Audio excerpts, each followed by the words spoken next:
लीलाभिः सेव्यमानं कलानिधिं चतुर्भिश्च चतुर्भिश्च चतुर्भिश्च त्रिभिस्तथा षड्भिर्विराजते नौ पञ्चदा हृदये मम विसलिमोचितं कौस्तुभं नासाग्रे वरमौक्तिकं करतले वेणुकरे कङ्कणं सर्वाङ्गे हरिचन्दनं तुलनितं कण्ठे च मुक्तावली गोपस्त्रीपरवेष्टितो विजयते गोपालचूडामणि प्रभुर्नन्दकुमारो मे स्वामिनी वृषभानुजा कृतार्थोऽहं कृतार्थोऽहं कृतार्थोऽहं न संशय वन्दे नन्दव्रजस्त्रीणां पादरेणुमभीक्षस श्रीकृष्णाय नमः श्रीगोपीजनवल्लभाय नमः श्रीमदाचार्यचरणकमलेभ्यो नमः श्रीकृष्णाय परमदयालवे नमः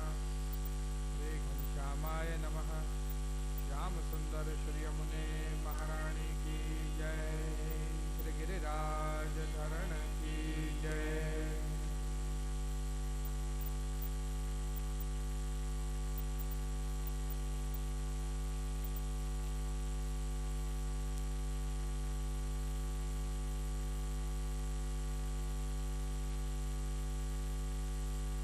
परब्रह्म परमात्मा भगवान श्री कृष्णના કૃપાથી રોડ ખાતે સૂર્યનગર ગ્રાઉન્ડ પર ફરી સત્સંગ માટે ભેગા થયા છે વર્ષો પછી એનો મને હૃદયમાં ખૂબ ખૂબ આનંદ છે। આજે પ્રથમ દિવસ હોવાના કારણે થોડું ઘણું વ્યવસ્થાઓને સમજવા માટે જરા થોડુંક આગળ પાછળ સમય થાય પણ આવતીકાલથી બધું વ્યવસ્થિત ચાલશે કારણ કે એક વખત આવીને પછી શું ક્રમ કરવાનું એ બધાને ખ્યાલ આવી જાય તદુપરાંત પછી વાંધો નહીં આવે। મનોરથી પરિવાર ને હું ખૂબ ખૂબ બધાઈ આપું છું કે તેમના મનોરથને પૂર્ણ કરવા માટે શ્રીમદ ભાગવત મહાપુરાણ અહીંયા વડોદરામાં વૈષ્ણવને લાભ આપવા માટે વિરાજમાન થયા। એવા મનોરજી પરિવારમાં કમલેશભાઈ પરિવાર અને નૈનાબેન પરિવાર અને તે સિવાય પોથીજીના બધા જ સર્વે મનોરજીઓ જે પોતપોતાના ભાવને ભગવાન શ્રી કૃષ્ણના ચરણોમાં સમર્પિત કરવા માટે આ સુંદર આયોજન સાથે જોડાયેલા। નમસ્કાર કરું છું અહીંયા વિરાજમાન સર્વ ભૂદેવ વૃંદો બ્રાહ્મણોને। આપ સૌના બિરાજમાન હૃદયની અંદર બિરાજમાન શ્રી ઠાકોરજીને નમન કરતા મારી જોડે સંગતિ કરી રહ્યા એવા કલાકાર વૃંદો એવं મારા પ્રિય ચિરંજીવી શ્રી કૃષ્ણમ બાવા પણ અહીંયા ઉપસ્થિત છે એમને પણ હું સ્મરણમાં રાખું છું। આ સપ્ત દિવસીય આયોજનમાંથી એક દિવસે આપણે એમના પણ વચનામૃત અહીંયા કરાવવા છે એવી ઈચ્છા છે એટલે કૃષ્ણમ બાવા પણ અહીંયા એક દિવસે એક સુંદર પ્રસંગ શ્રવણ કરાવશું। આપ સૌને જણાવતા મને ખૂબ જ આનંદ થાય છે કે મનોરથી પરિવારનો આવો મનમાં ભાવ હતો કે અહીંયા જેટલા પણ વૈષ્ણવો આવે એમને 7 દિવસ મહાપ્રસાદીનો લાભ મળે એટલે એક નાનકડી ટોકન દ્વારા કારણ કે આપણે નથી ઈચ્છતા કે અંધાર્યા અંધવિચાર્યા લોકો પણ અંદર પ્રવેશીને આપણી વ્યવસ્થા બગાડે માટે એક નાનકડી ટોકન દ્વારા અહીંયા નિત્ય અલ્પાહારની વ્યવસ્થા સાંજે રાખવામાં આવી છે અને તેની સાથે સાથે એક નાનકડી ટોકન દ્વારા 18 તારીખે ભોજન મહાપ્રસાદી એટલે આખું ભોજન તે સાંજે રાખવામાં આવ્યું છે કે બધા વૈષ્ણવ કાર્યાલયનો સંપર્ક કરી અને આ સુંદર વ્યવસ્થાનો અને આનંદ અને લાભ લે છે। વિશેષ શ્રીમદ ભાગવતની અંદર આજનું ક્રમ મહાત્મ્યનું રહેશે અને આવતીકાલે આપણે શ્રીમદ ભાગવતને અંદર પ્રવેશ કરશું। એક વખત ત્યાં પૂજનનું ક્રમ પૂર્ણ થાય એટલે પછી પ્રારંભ કરીએ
को परम शांति की प्राप्ति कैसे होगी।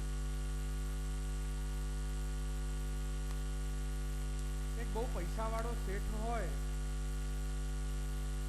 एक सुंदर मजानी माछली लई आवे बजारमांथी અને એને દૂધમાં તરાવી દે।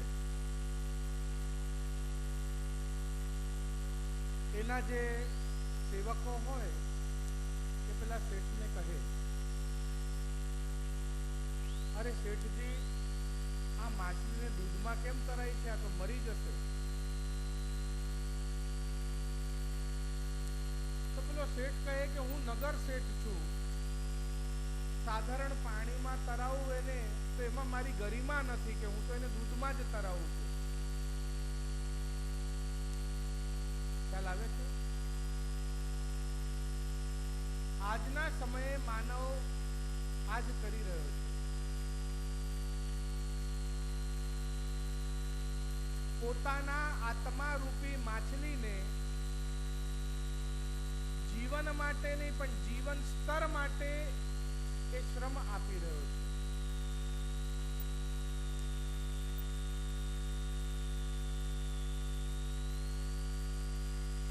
એ લાઈફ માટે નહીં પણ લાઈફ સ્ટાઈલ માટે દોડી રહ્યો છે, એ સ્ટેટસ માટે દોડી રહ્યો છે।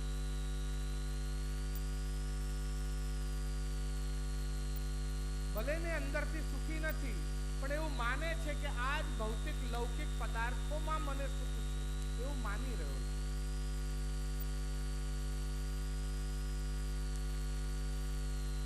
मछली को दूध में रखने से उसका स्टेटस बढ़ रहा है,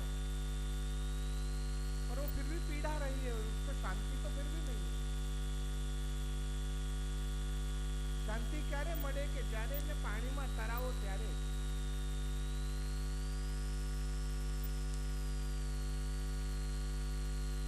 मानव ने सुख અને શાંતિથી પ્રેમ અને એને એવું લાગે છે કે આ ધન મને સુખ અને શાંતિ આપશે, માટે ધન પાછળ દોડે છે।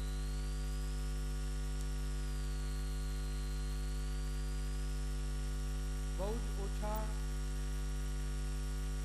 એવા સત્કર્મી લોકો છે જેમના ધનનો સદુપયોગ કરે છે।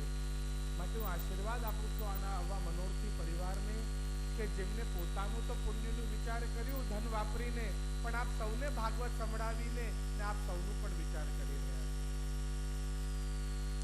ધન્ય છે એવા મનોરથી પરિવાર।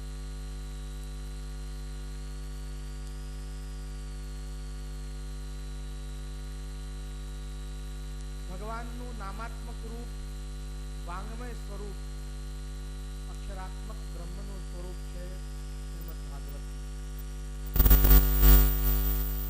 જ્યાં બિરાજમાન થાય એ સ્થાનનું પણ મંગલ કરે, જે એને બેસાડી રહ્યા છે એનું પણ મંગલ કરે, જે એને સાંભળી રહ્યા છે એનું પણ મંગલ કરે છે, અને જે બોલી રહ્યા છે એનું પણ મંગલ કરે। સાગર છે શ્રીમદ ભાગવત, અને સાગરના કાંઠે ત્રણ પ્રકારના લોકો જાય। ભૌતિક લૌકિક લોકો જે ત્યાંના માત્ર રજને વેચવા માટે કે બાંધકામમાં કે બિલ્ડિંગમાં ઉપયોગ કરવા માટેની એની ખાલી રજ જ લઈ જાય, રજને પણ છાની દે, એમાંથી જો શંખ અને સીપ નીકળે તો એ પણ ફેંકી દેતા હોય છે, એની માટે એની પણ કોઈ વેલ્યુ નથી હોતી। આધ્યાત્મિક લોકો જેને રજની વેલ્યુ નથી, એ શંખ અને સીપ ઉચકે છે, એમાં જો અંદર રેત ભરાયેલી હોય તો એને પાણીથી ધોઈ નાખે, એને ક્લીન કરી દે, એને શંખ અને સીપમાં જ રસ છે। બહુ જ ઓછા એવા હોય છે જે આદિદૈવિક ભાવ ધરાવે છે શ્રી ભાગવત માટે। જેમ ગોતાખોરો સાગરમાં ગોતો લગાડી અને ભીતરથી મોતી મૂંગા જેવા રત્નો લઈ આવે। આપણે કયા ભાવથી શ્રી ભાગવતના સન્મુખ આવ્યા છીએ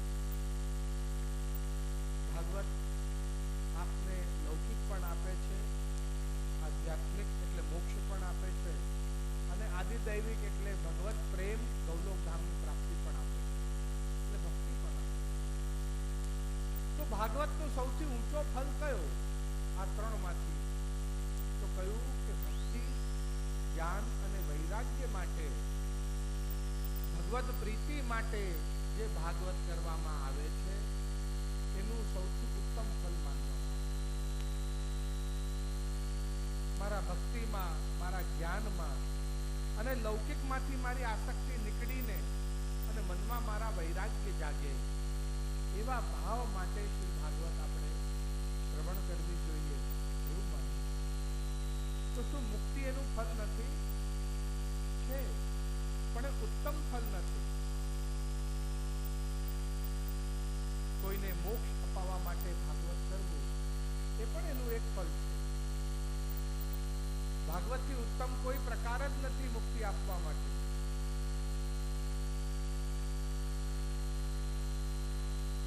અહીંયા આગળ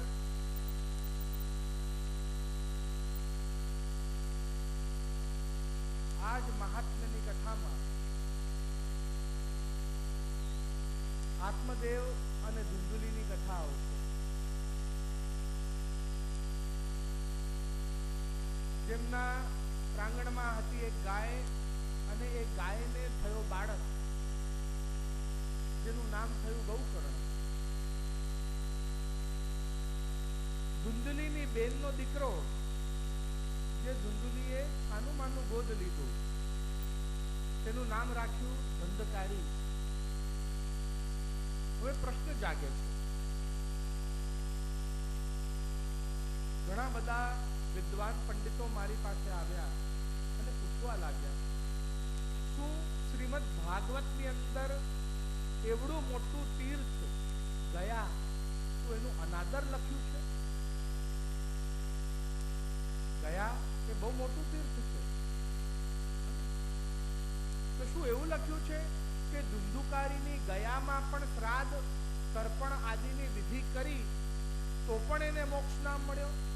તો શું ગયા ભાગવતજી એવું કહેવા માંગે છે કે ગયા તીર્થમાં સામર્થ્ય નથી, ગયા તીર્થનો ફલ મળતો નથી? શું એવું કહેવા માંગે છે ભાગવત? ના, એવું નથી. કેમ ના મળ્યું? ધુંધુકારીને ગયામાં શ્રાદ્ધ કરવા છતાં પણ મોક્ષ કેમ ના મળ્યો? खबर है कि क्योंकि वो आत्मदेव का बेटा ही नहीं था, और जब श्राद्ध करने गए और उसके पितरों का, उसके पितामह प्रपितामह का जब नाम लिया गया तो देवताओं ने सोचा कि गलत कनेक्शन जोड़ रहा है तो उसको मोक्ष कैसे मिलेगा? वो उसका पिता ही नहीं था, वो तो धुंधुली ने चुपचाप उसकी बहन का बेटा गोद ले लिया था. અને જ્યારે ધુંધુકારીનું શ્રાદ્ધ કરવા ગયા તો ધુંધુકારીના પિતાનું નહીં પણ આત્મદેવનું નામ બોલાતું હતું, એટલે એને મોક્ષ આપે જ નહીં દેવતાઓ. કારણ કે લિંક જ જો આપણા ત્યાં મૂળ પુરુષ કહેવાય, ખબર છે? મૂળ પુરુષ આપણે પુષ્ટિ માર્ગે મૂળ પુરુષ છે. મૂળ પુરુષ આપણા કોણ? તો કહ્યું વલ્લભાચાર્ય. એ આપણા મૂળ પુરુષ શ્રીમદ વલ્લભાચાર્ય.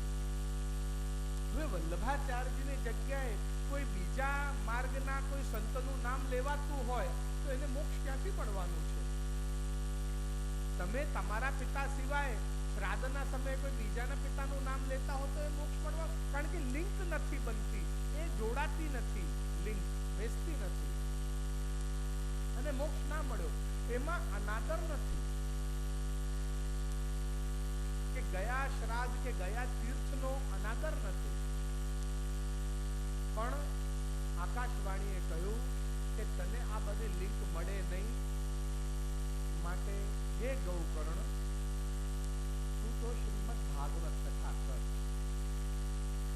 કારણ કે આકાશવાણીને પછી આખી કહાની સંભળાવવી પડે કે જો બેટા તારે છે ને, તને જે બાળક થાય એટલે તારી માને જે ફલ આપ્યો તો બાળક થવા માટે, એ તો તારી માએ ખાધું નહીં, એ ગાયને ખવડાવી દીધું, અને એની જે બેન હતી એનો દીકરો એને ગોદ લઈ લીધો, એટલે આખી સ્ટોરી એને સંભળાવવી પડે ને, એનો કોઈ અર્થ નથી. એટલે સીધી વાત કરી, અહીંયા માત્ર શ્રીમદ ભાગવતનું મહાત્મ્ય જણાવ્યું છે, બીજા કોઈ તીર્થનું અનાદર કર્યું નથી. આ વાત સમજવાની.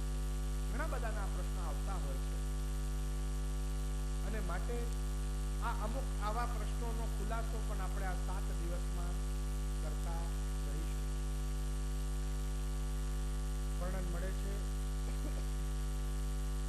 આધિદૈવિક ફલની પ્રાપ્તિ માટે, એટલે ભગવાનના ચરણોમાં પ્રીતિ વધે, ભગવાન જોડે પ્રેમ થાય, એના માટે ભાગવત શ્રવણ કરવું એ શ્રીમદ ભાગવતનું સૌથી ઉત્તમ ફલ છે. શ્રીમદ ભાગવત એક મા સ્વરૂપ શ્રીજી બાવાના દર્શન કરાવ્યા છે. શ્રીજી બાવા પણ એક માની છે. જેવી રીતે એક નાનો બાળક ઢીચણિયા કરતો કરતો ઘૂંટડું ચાલતો ચાલતો માની પાસે આવે તો માની શરણમાં આવ્યો છે, ચરણમાં આવ્યો છે, માટે પહેલા બે સ્કંદ જે છે, પહેલો અને બીજો સ્કંદ, એ ભગવાનના ચરણારવિંદ બતાવે. જ્યારે માની શરણમાં કોઈ બાળક આવે એટલે માં એને પોતાના બાહુમાં ઉચકી લે, એના હાથમાં એને ઉચકી લે. એટલે આગળના બે સ્કંદ એ બંને બાહુ બતાવ્યા, ત્રીજો અને ચોથો સ્કંદ. તેની આગળના બે સ્કંદ, પાંચમો અને છઠ્ઠો સ્કંદ, એ ભગવાનની જંઘા બતાવી છે, કારણ કે માં એને પોતાના ગોદમાં સુવડાવી લેતી હોય. પણ બાળક પોતે માના સ્તનો સુધી નહીં પહોંચી શકે. કોઈ પણ કાર્યની સિદ્ધિ કરવી હશે, જ્યાં સુધી ભગવાન ટેકો નહીં આપે ત્યાં સુધી આપણે કાર્ય નહીં કરી શકીએ. એ ભગવત કૃપાથી જ એ કાર્ય થાય. માટે શ્રીજી બાવાએ જે શ્રીહસ્ત અહીંયા કટી ઉપર પધરાવ્યો છે, એ શ્રીહસ્તથી ટેકો આપ્યો આપણા જેવા જીવોને. એટલે આપણે ભગવાનના રસનું પાન, એ માના દૂધનું પાન કરી શક્યા. માટે સાતમો સ્કંદ એ દક્ષિણ ભુજા ભગવાનની કરી, અને આઠમો અને નવમો સ્કંદ એ બંને વક્ષસ્થલ કયા.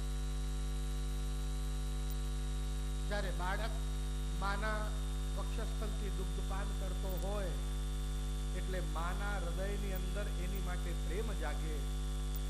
માટે દસમો સ્કંદ ભગવાનનો હૃદય કયો. અને સમજવાની વાત છે, આપણા બાકી બધા અંગ મોટા હશે પણ આપણો હૃદય બહુ નાનો હશે. પણ ભગવાનનો હૃદય જ સૌથી મોટો છે અને બાકી બધા અંગ નાના છે. દસમ સ્કંદ શ્રીમદ વલ્લભાચાર્યજી પ્રમાણે 87 અધ્યાયનો છે, અને એમ 90 અધ્યાયનો દશમ સ્કંદ છે. 3 અધ્યાય પ્રક્ષિપ્તના જે શ્રીમદ વલ્લભાચાર્યએ કાઢ્યા. 11મો અધ્યાય મસ્તક. જ્યારે માને વહાલ આવે તો બાળકના મસ્તક પર ચુંબન કરે છે, એને પોષણ આપે છે. અને 12મો સ્કંદ તે વામ ભુજા જે ઊંચી ઉચકી રાખી છે, જેનાથી એ સંરક્ષણ આપે છે, આશ્રય આપે છે. કહ્યું 12 સ્કંદમાં 335 અધ્યાય છે, 18,000 શ્લોક છે, અને 5,76,000 અક્ષરો કે આ શ્રીમદ ભાગવત, આ સુંદર ભાગવતની રચના થઈ. શું જ્યારે શ્રીમદ ભાગવત સર્વપ્રથમ રચાઈ ત્યારે આવડી જ મોટી હતી? નહીં. સર્વપ્રથમ જ્યારે શ્રીમદ ભાગવત બોલાઈ ત્યારે ભગવાન સ્વયં ભાગવત બોલી રહ્યા હતા અને બ્રહ્માજી એને સાંભળી રહ્યા હતા. અને એ ભાગવત માત્ર 4 જ શ્લોકની હતી. અને ધીરે ધીરે એના અંદર શ્લોકો આગળ ચાલતા જોડાતા ગયા, પ્રસંગો જોડાતા ગયા, વાર્તાઓ જોડાતી ગઈ, અને આજે 18,000 શ્લોકોનું આપણને દર્શન થાય છે.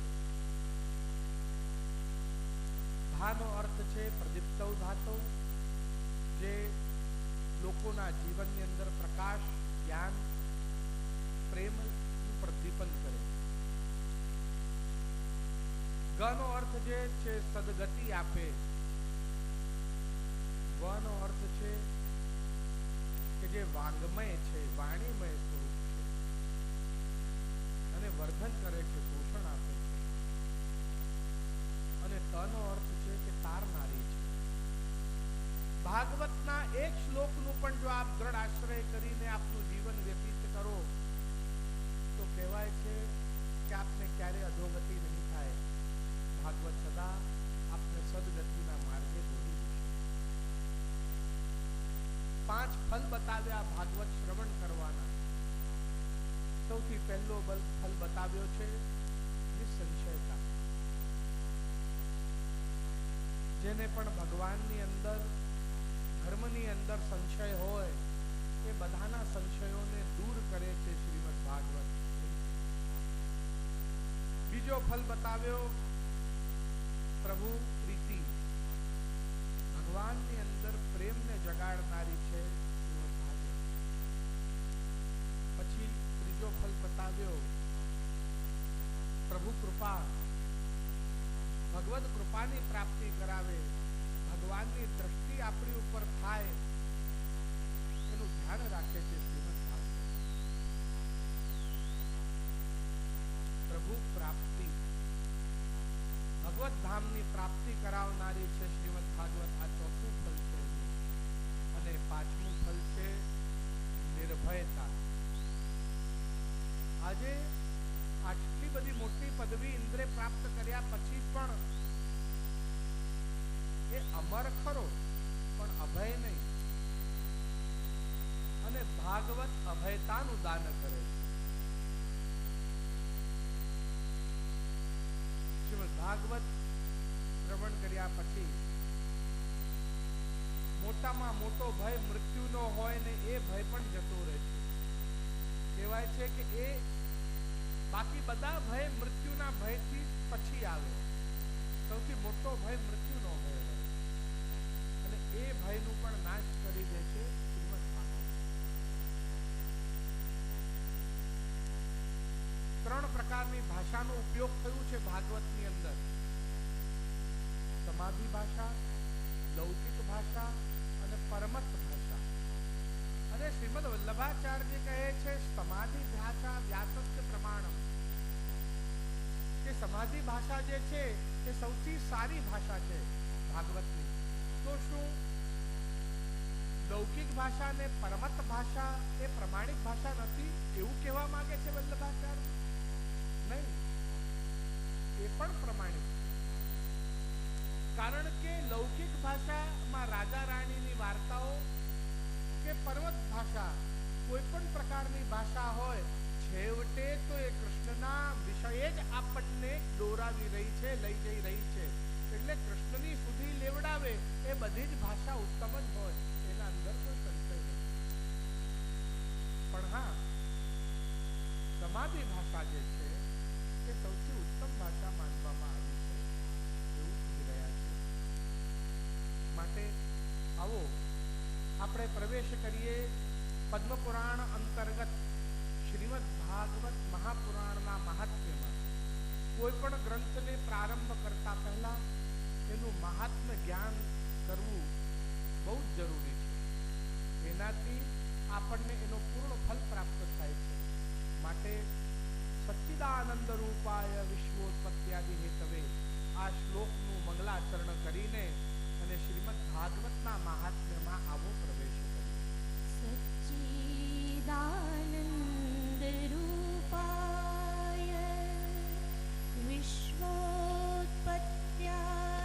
હેતવે તાપત્રય વિનાશાય શ્રી કૃષ્ણાય વયમ નમઃ. બધા સાથે ગાન કરશે. સચ્ચિ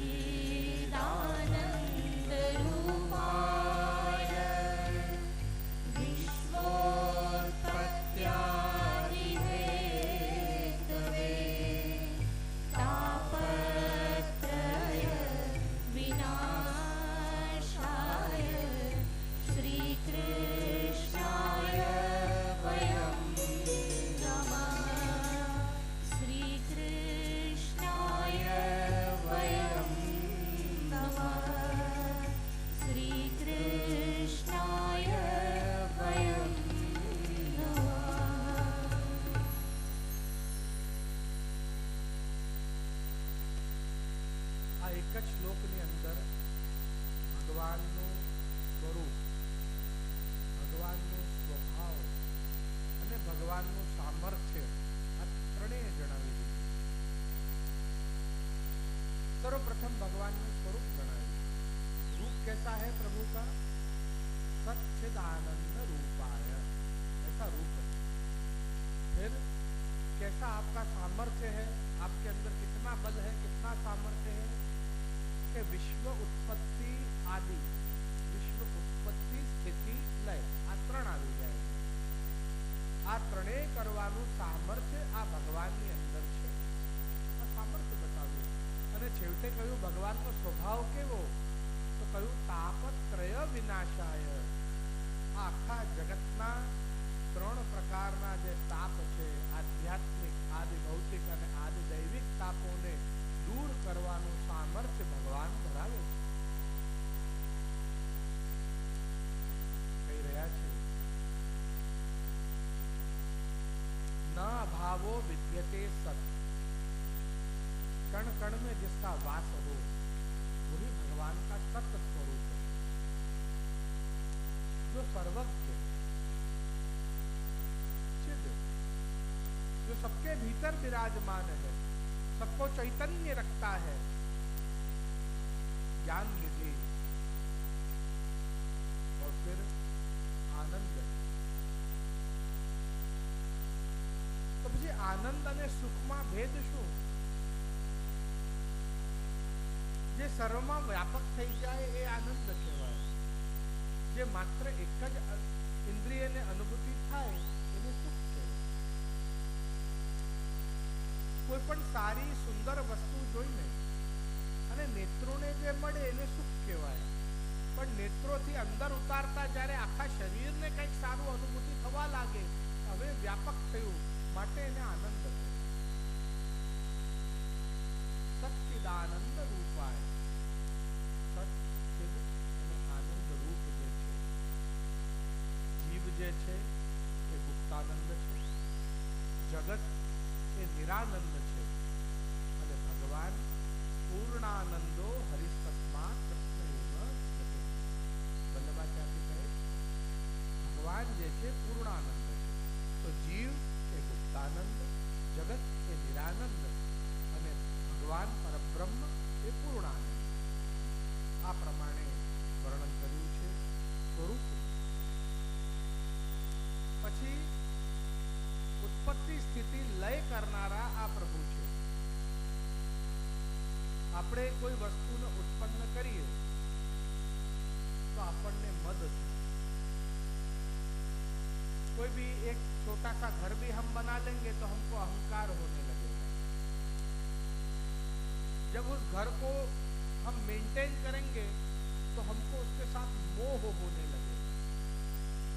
એની જોડે લાગણી બંધાતી જશે આપણે. और यदि उस घर की कोई दीवार में कुछ हो जाएगा या उस घर की दीवार टूट जाएगी या उसके अंदर कोई भी प्रकार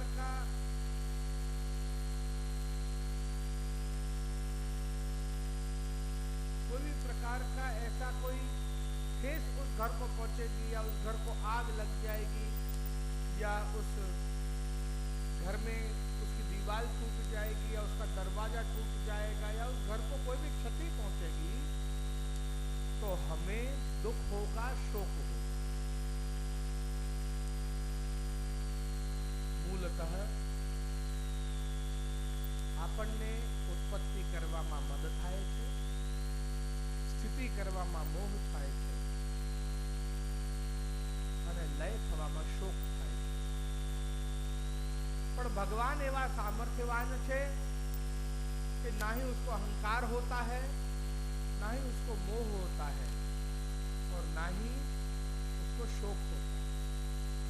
भगवान ने सुख का तो दुख नो अनुभूति थती नहीं, ये तो निर्गुण है. उसको सुख भी नहीं होता है. समझो આપણે જે નાની નાની બાબતો પર આપણે જે સુખી થઈ જતા હોઈએ છે ને એવું એ થતો નથી. તો પછી આપણા પ્રભુ તો થાય છે તો આપણા પ્રભુ જે સુખી થાય છે, કે જેને ઠંડી લાગે છે, કે જેને ગરમી લાગે છે, તો એ પ્રભુ કેવા પછી? તો કયું એ સગુણ સ્નેહી શ્યામળા, અને એ પુષ્ટિ પ્રભુ જે છે એ પણ પરબ્રહ્મનું સૌથી ઉત્તમમાં ઉત્તમ રૂપ છે, જે આપણા જેવા ભક્તોને, જે આપણા જેવા જીવોનો હૃદયનું ભાવને સમજીને ને એ પ્રમાણે એ કાર્ય કરતા હોય છે. એ માત્ર ભક્તોને સુખ આપવા માટે આ ભૂતલ ઉપર આવેલા છે. શું કહ્યું ગોપીઓએ?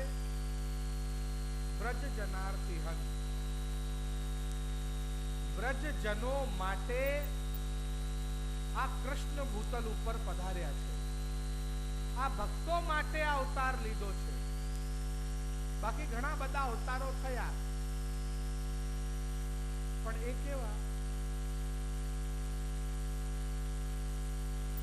એ કોઈ બીજી વસ્તુ માટે થયા હોય, કોઈ ધર્મની રક્ષા માટે થયા હોય, કોઈ ન્યાયની સ્થાપના માટે થયા હોય, એક જુદી વાત છે.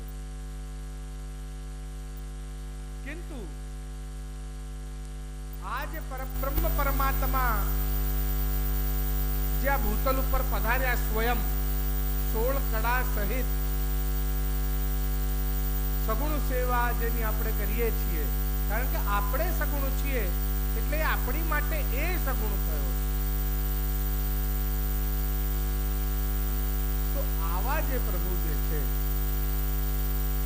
આપણે એને બદલે, એને ખાલી એવું રૂપ લીધું છે, એને આ એક જ છે, અલગ નથી, સમજો. પણ આ શરૂઆતમાં એ નિર્ગુણ ભગવાનનું જ દર્શન કરાવવામાં આવે છે. દશમ સ્કંદમાં સગુણ લીલા કરી રહ્યા निर्गुण भगवान इनका वर्णन है. भगवान तो तब भी निर्गुण ही है, पर वो लीला सगुण कर रहा है. पहले सच्चिदानंद रूपाय विश्व उत्पत्ति आदि हेतवे और तापत्रय विनाश. आप आ प्रभुની સન્મુખ હૃદયનો કોઈ પણ ભાવ લઈને જાઓ, એ પ્રભુ આપના મનોરથ પૂર્ણ કરશે.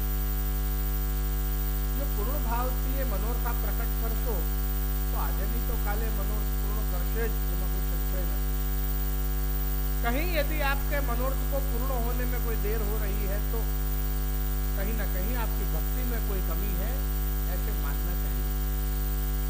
ये बधाना लौकिक अलौकिक બધા જ પ્રકારના તાપ દૂર કરે છે, એ પાકી વાત કહેવાય છે. કે જેમ ભગવાનના 6 ગુણ છે, એમ ભગવાનના ભાગવતના એ 6 ગુણ છે. સૌથી પહેલા ગુણ ઈશે શાસને મતે, એ ઐશ્વર્ય ગુણ છે. એનું વીર્ય, કે ભૃગૃંગેથી સૃષ્ટિ નીતની આખા સૃષ્ટિનું વર્ણન છે એની અંદર, એ વીર્ય. યશની અંદર યશગાન છે પરબ્રહ્મ પરમાત્માનું.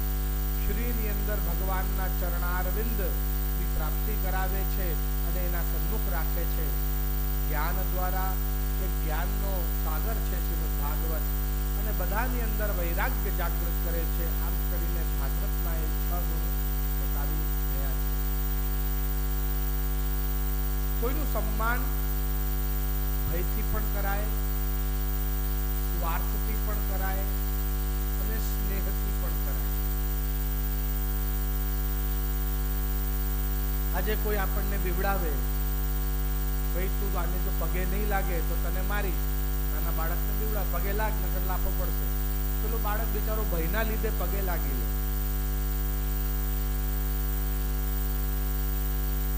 કોઈને ખબર પડે કે અહીંયા જો પગે લાગવા જઈશું આ મંદિરે તો બધી જ મનોકામનાઓ પૂર્ણ થઈ જશે, તો સ્વાર્થથી એ પગે લાગવા આવે.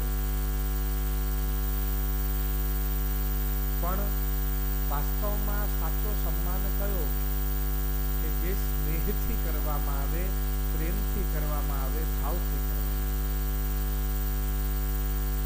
આપના અંદર આપ કયો ભાવ લઈને શ્રીમદ ભાગવત ને આપ દંડવત કરશો, શ્રી ભાગવત આપને બધા જ ફલ આપશે. આ તો કલ્પવૃક્ષ છે, સમજો. પણ આપનો હૃદયનો ભાવ કેવો છે, તેના ઉપર આપની પાત્રતા કેવી છે, એ નિશ્ચિત થાય છે. શૌનકાદી ઋષિઓ સત્સંગ કરવા માટે નૈમિષારણ્યમાં ભેગા થયા છે. સૂતજીને તિલક કરી વ્યાસપીઠ પર બિરાજમાન કર્યા છે. આવું પ્રથમ અધ્યાયના પ્રારંભની અંદર જાણવા મળે. પ્રશ્ન કરી રહ્યા છે, હે સૂતજી, કૃપા કરીને અમને જણાવો, વેદ, ઉપનિષદ, પુરાણો, છંદો, અરણ્યો ઇત્યાદિ આ બધાનું સાર જો યદિ કોઈ એક ગ્રંથ હોય તો એ વિષય અમને જણાવો.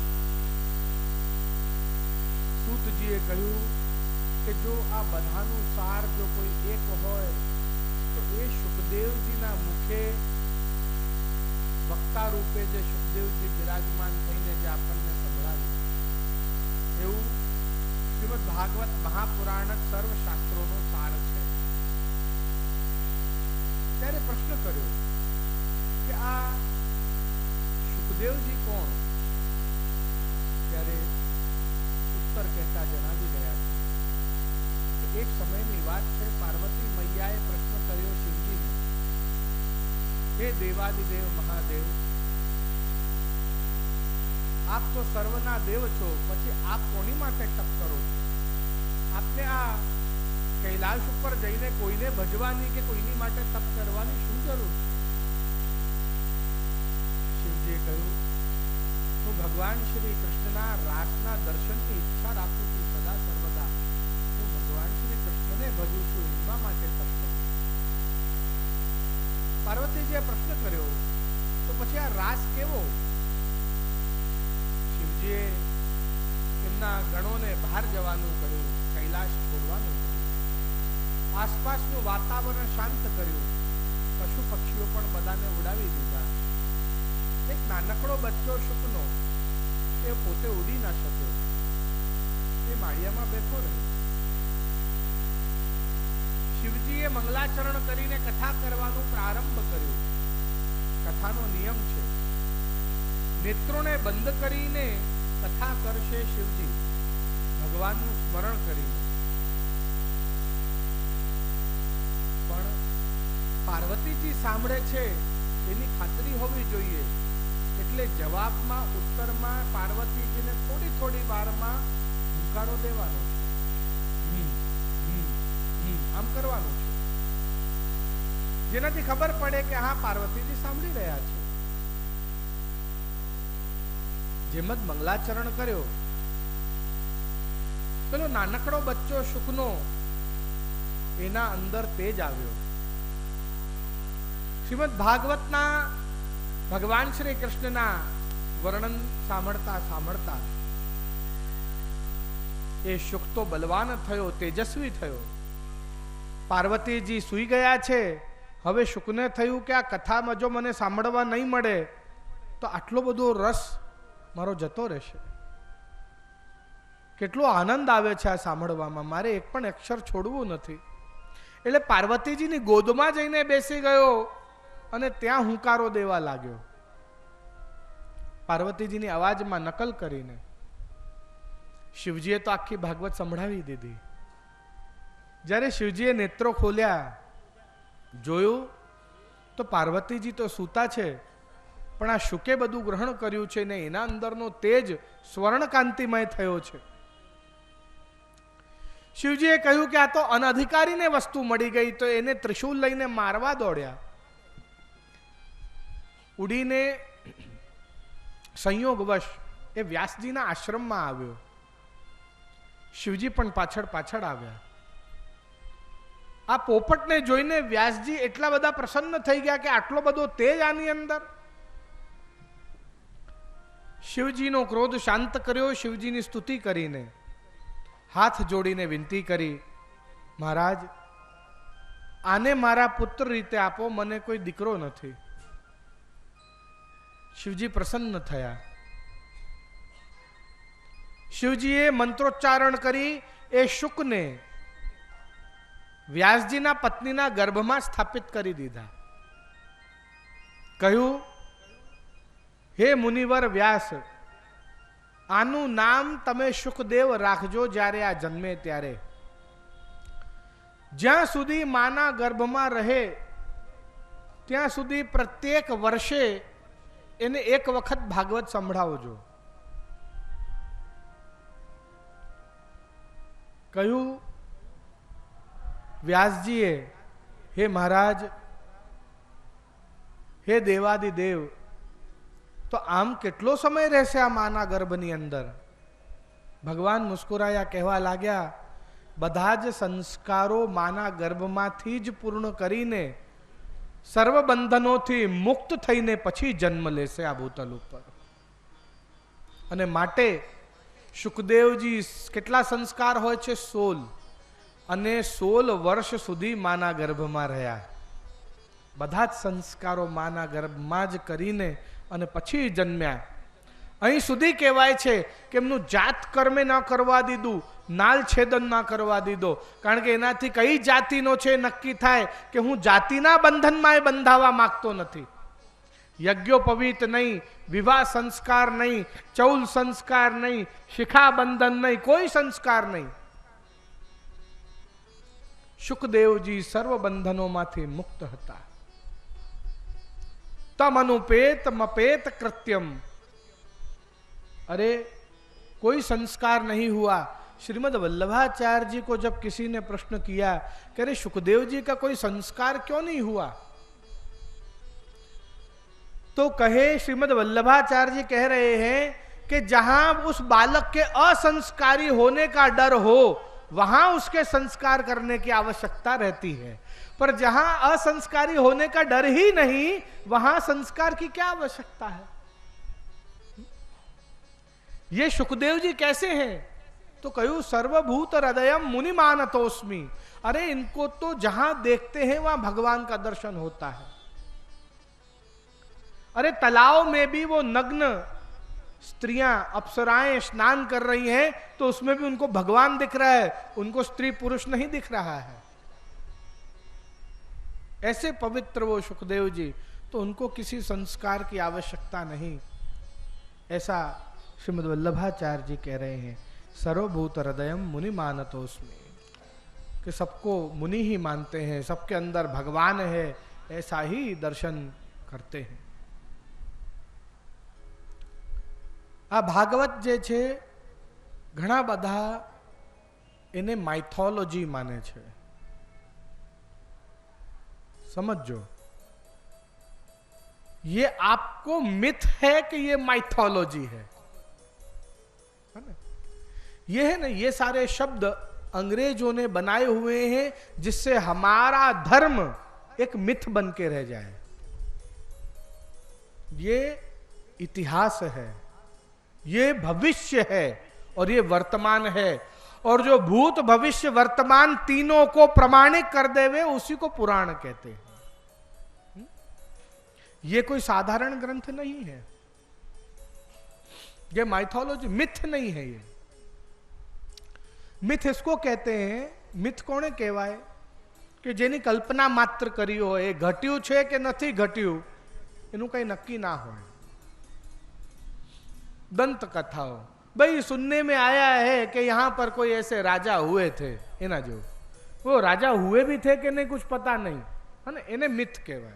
आ माइथोलॉजी नहीं, आ भूल छे आपड़ी जे आने आप मिथ कहो छो. आ तो पुराण छे, परिचय छे भगवाननु. अने ए भगवान केवा छे?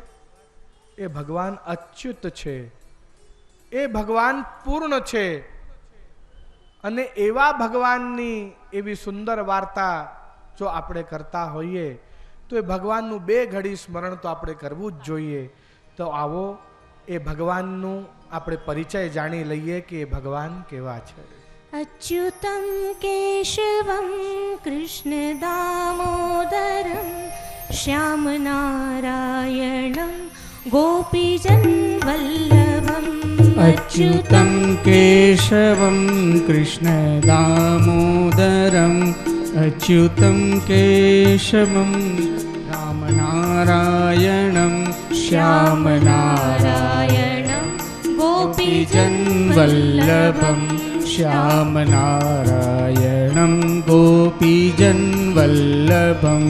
कौन कहते हैं भगवान आते नहीं, कौन कहते हैं भगवान आते नहीं, तुम मीरा के जैसे बुलाते नहीं, तुम मीरा के जैसे बुलाते नहीं।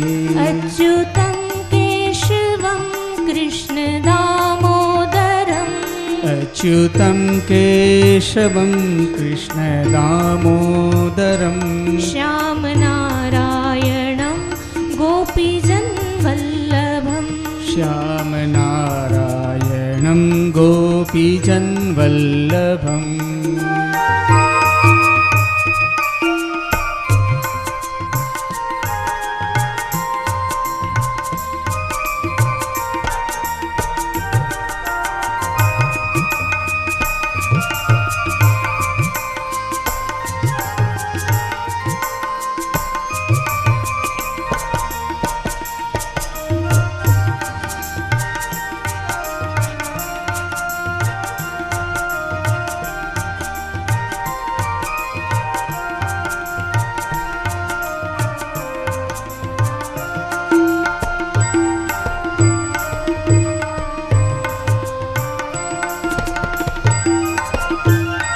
कौन कहते हैं भगवान खाते नहीं, कौन कहते हैं भगवान खाते नहीं, कौन कहते हैं भगवान खाते नहीं, कौन कहते हैं भगवान खाते नहीं, बैर शबरी के जैसे खिलाते नहीं, बेर शबरी के जैसे खिलाते नहीं, कौन कहते हैं भगवान सोते नहीं, कौन कहते हैं भगवान सोते नहीं, माँ यशोदा के जैसे सुलाते नहीं, माँ यशोदा के जैसे सुलाते नहीं। अच्युतं केशवं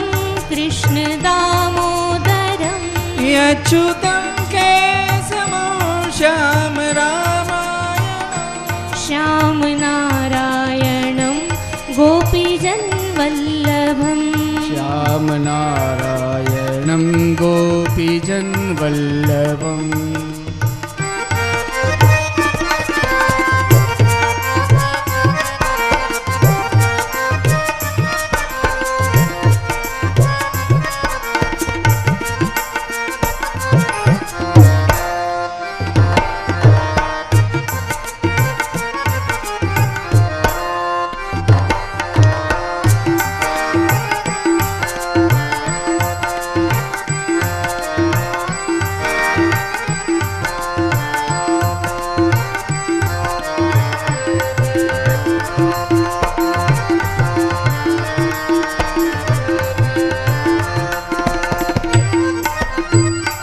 कौन कहते हैं भगवान सुनते नहीं, कौन कहते हैं भगवान सुनते नहीं, कौन कहते हैं भगवान सुनते नहीं, कौन कहते हैं भगवान सुनते नहीं, द्रौपदी की तरह तुम बुलाते नहीं, द्रौपदी की तरह तुम बुलाते नहीं, कौन कहते हैं भगवान मिलते नहीं, कौन कहते हैं भगवान मिलते नहीं, राधा जी की तरह बाट तकते नहीं, राधा जी की तरह बाट तकते नहीं।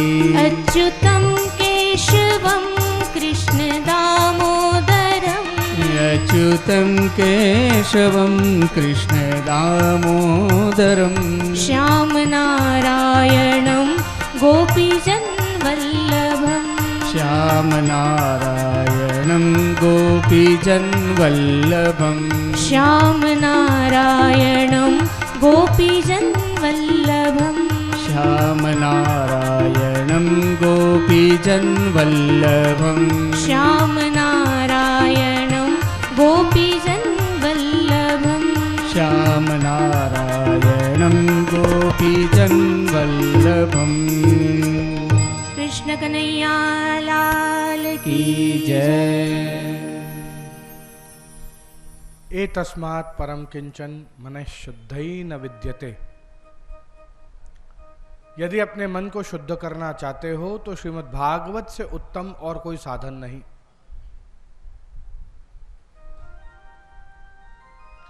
नारद जी कहे छे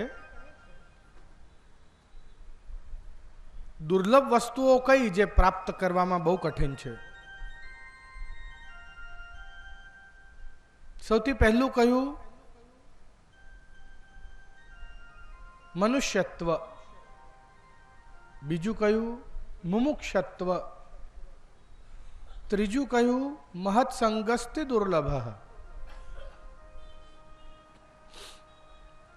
સૌથી પહેલા તો માનવ જન્મ મળવું જ બહુ કઠિન છે। અનેક પ્રકારના યોનિઓથી તમે પસાર થાઓ પછી જઈને તમને ક્યાંક માનવ જન્મ મળે।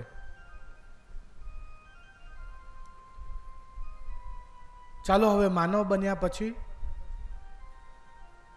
તો બસ રખડી ખાવાની ઈચ્છા થાય, એવું મન ના થાય કે ક્યાંક જ્ઞાન પ્રાપ્ત કરીએ, ભગવાનને જાણીએ,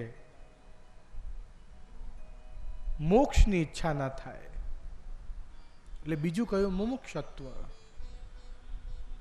એકમાત્ર માનવની યોની જેના થકી તમે ધર્મ કરી શકો છો તો એ ધર્મ કરવાનું મન ના થાય।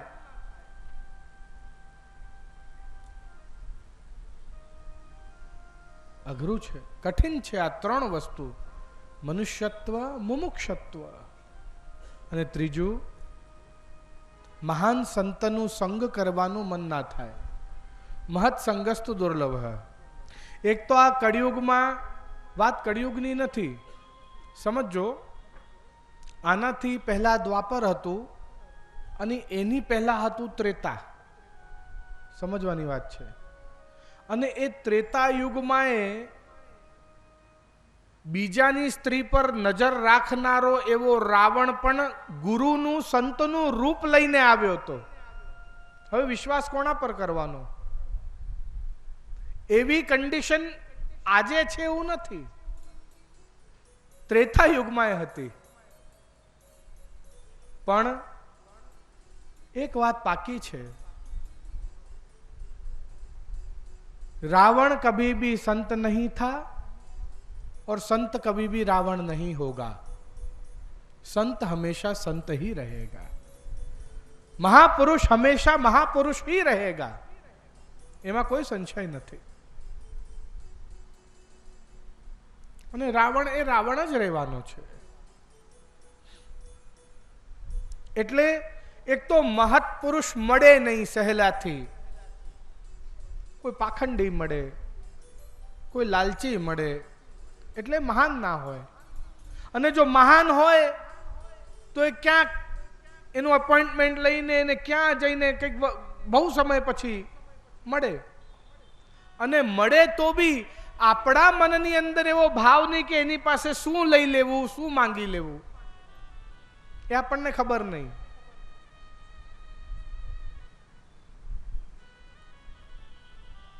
જીવને માંગતા આવડતું જ નથી। વાસ્તવમાં જો સાક્ષાત પરબ્રહ્મ પરમાત્મા આપની સામે પ્રકટ થઈ જાય ને તો આપ માંગી ના શકો એની પાસે કશું। અરે એ તમને વાણી ના આપે ને તો તમે બોલી બી ના શકો એની સામે।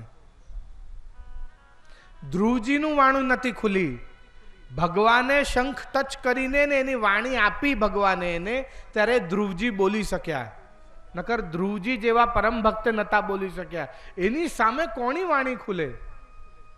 એ ઈચ્છે એ જ બોલી શકે એની સામે, બાકી કોઈ બોલી ના શકે। અને આપણને વાણી આપે છે તે છતાંય આપણે એની પાસે શું માગીએ? સમજો, આપણે બહુ જ અલ્પ બુદ્ધિવાળા છીએ અને બહુ નાનકડું માંગી લેતા હોઈએ છીએ, જ્યારે એ ઘણું બધું આપવાનું સામર્થ્ય ધરાવે છે.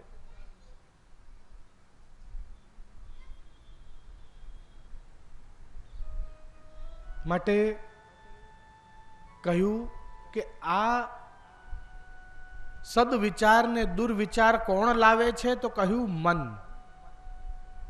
એટલે ચોથી કૃપા અને ચોથી દુર્લભ વસ્તુ જે છે એ છે સ્વચ્છ મન. આ ત્રણ દુર્લભ વસ્તુ તો કહી. માનવનું શરીર પ્રાપ્ત કર્યા પછી ભગવાનને જાણવાની, જ્ઞાન પ્રાપ્ત કરવાની અને મોક્ષની અને ધર્મ કરવાની, દાન કરવાની ઈચ્છા. અને ત્રીજું સદપુરુષો, આચાર્યો, સંતો નો સંગ કરવાની ઈચ્છા. અને ચોથું સ્વચ્છ મન હોવું. આ ચાર દુર્લભ વસ્તુ છે. મનની કૃપા ના હોય ને, સમજો મારી વાત, આપમાંથી ઘણા બધા એવી માતાઓ હશે જેમના દીકરાઓ એમને અહીં સુધી મૂકવા આવ્યા હશે પણ અંદર નહીં આવ્યા હોય. समझो, क्योंकि वो अपने मन से विवश है, उसके मन की कृपा नहीं है. और क्या कहेगा कि भाई भगवान की कृपा. अरे भगवान की कृपा नहीं है, चल ठीक है, वो अलग बात है, पर तू तो मन बना पहले. तेरा मन स्वच्छ नहीं है. તારું મન બીજે ભૌતિક વસ્તુઓમાં એટલું બધું લાગેલું છે કે અહીં સુધી આયા પછી પણ આટલું અંદર ચાલીને આવતું નથી. ઘણા એવા હશે અને ઘણા એવા હશે કે જે અહીંથી પસાર થઈ રહ્યા હશે અને ખાલી ભાગવતના 4 શબ્દો એના કાનમાં પડ્યા હશે ને એને બીજા કામે જવું હશે, પર એ કામ છોડીને અંદર આવીને બેસીને ભાગવત સાંભળતો હશે. ઘણા એવા હશે. આ છે કૃપા. નહીં? મેં ઘણા બધાને જોયા છે કે જે મારે છે ને આધાર કાર્ડમાં મારું નામ ચેન્જ કરાવવું છે પણ ટાઈમ જ નથી મળતું. એટલે એક વિચાર ખાલી કે મારે આધાર કાર્ડમાં મારું નામ ચેન્જ કરાવવાનું છે. સમજો, उस विचार को यहां से यहां तक अधिक से अधिक कितना डिस्टेंस होगा? 6 फुट का, 5 फुट का, है ना? 5 फुट चलने में कितनी देर लगती है, पर उस विचार को सार्थक करने में हमको महीनों निकल जाते हैं. हम गवर्नमेंट ऑफिस में जाके फॉर्म भर के नाम करने के लिए अप्लाई नहीं करते, अब तो सब ऑनलाइन हो गया. खाली एक बात છે. અને જ્યારે લૌકિક માટે પણ આવું હોય અને એમાં પાછું ધર્મ કરવાનું કોઈ કહે ત્યારે તો એટલો બધો આળસ આવે લોકોને આજના કળિયુગમાં. પણ આ આપનું કારણ નથી, આ કારણ આ કળિયુગનો પ્રભાવ છે. બસ આપ એવા નથી. આ કલયુગના કારણે આપના વિચારો એવા બન્યા છે. માટે એવું ધ્યાન રાખવું કે મન એ સ્વચ્છ રહે અને स्थिर रहे.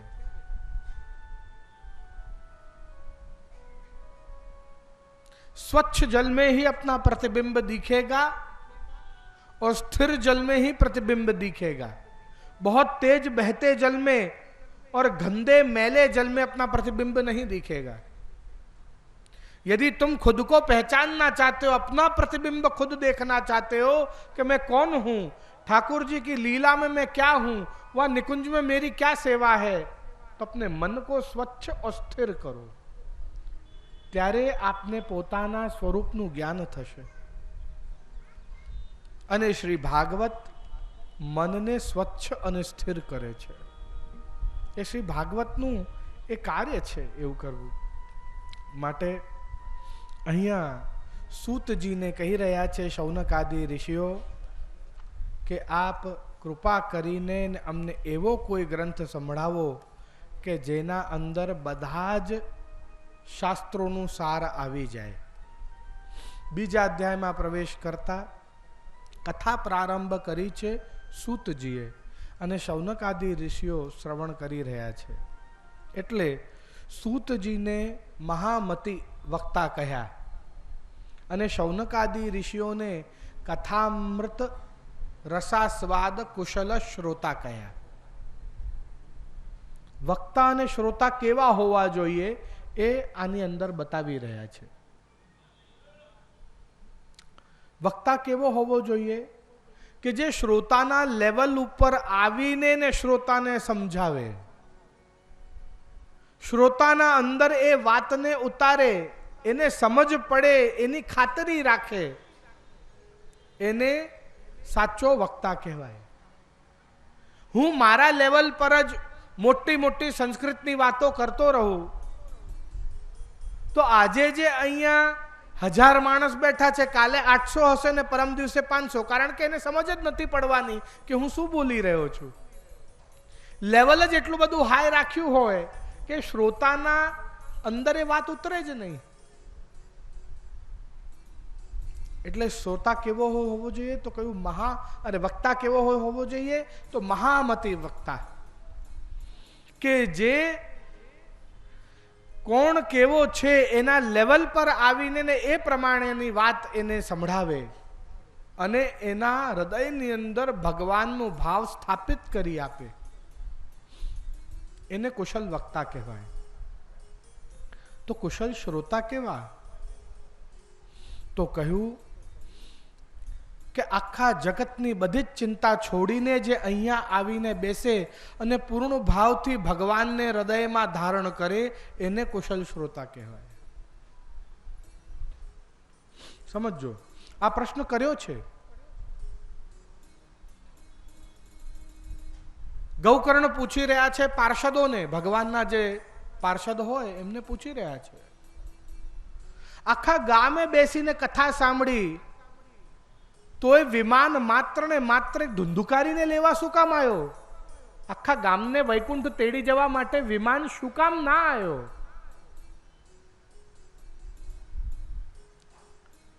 કહી રહ્યા છે પાર્ષદો,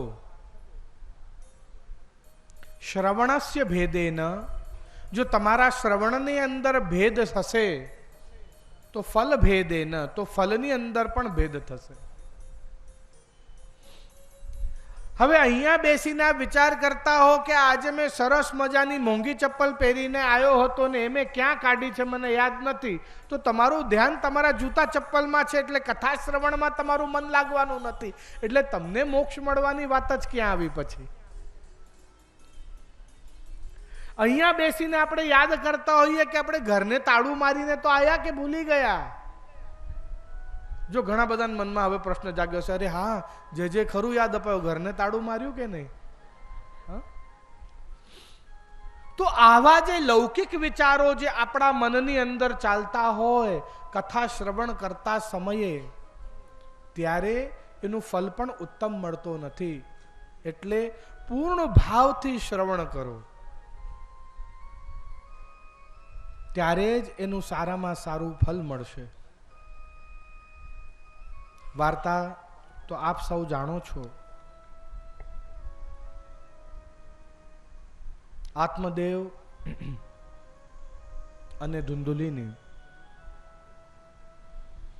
કાલ વ્યાલ મુખગ્રાસ ત્રાસ નિર્નાશ હેતવે શ્રીમદ ભાગવતમ શાસ્ત્રમ કલૌ કીરેણ ભાષિતમ. કીર એટલે આ કીર્તનયા શબ્દ જે આવ્યું છે અહીંયા, જો અહીંયા છે કીરેણ ભાષિતમ, કીર્તનયા. કીર એટલે शुकदेव. जो शुकदेव के मुख से जो भाषा निकली, कीरेण भाषितम, इसलिए यहां पर अपने पुष्टि मार्ग में कीर्तनया, कीर्तनिया जी एम कहवाय. એટલે જે શુકદેવજીનો જ રૂપ છે, એટલે જેટલા પણ કીર્તનો છે સાક્ષાત શ્રીમદ ભાગવતનું જ સ્વરૂપ છે એમ કહેવાય છે. જેને ભાગવત કઠિન લાગે તો એ કીર્તન રોજે ઠાકોરજીના સન્મુખ કરો તો આપને બધી જ લીલા જે ભાગવતની છે એ બધી જ ખબર પડી જશે. જ્ઞાન થશે પ્રભુના સ્વરૂપનું ને પોતાના સ્વરૂપનું. આ કલયુગની અંદર તો શુકદેવજીની વાણીનો આશ્રય એટલે ભાગવતનો આશ્રય જ લેવું જોઈએ એમ કહ્યું. કહી રહ્યા છે કથા કરવા માટે, ભાગવતનું મહાત્મ્ય જણાવવા માટે કહી રહ્યા છે સૂતજી શૌનકાદિ ઋષિઓને. એક વખતે નારદજી ચિંતિત થઈને આખા જગતમાં ભ્રમણ કરી રહ્યા છે, ચિંતિત છે, કંઈક શોધી રહ્યા છે.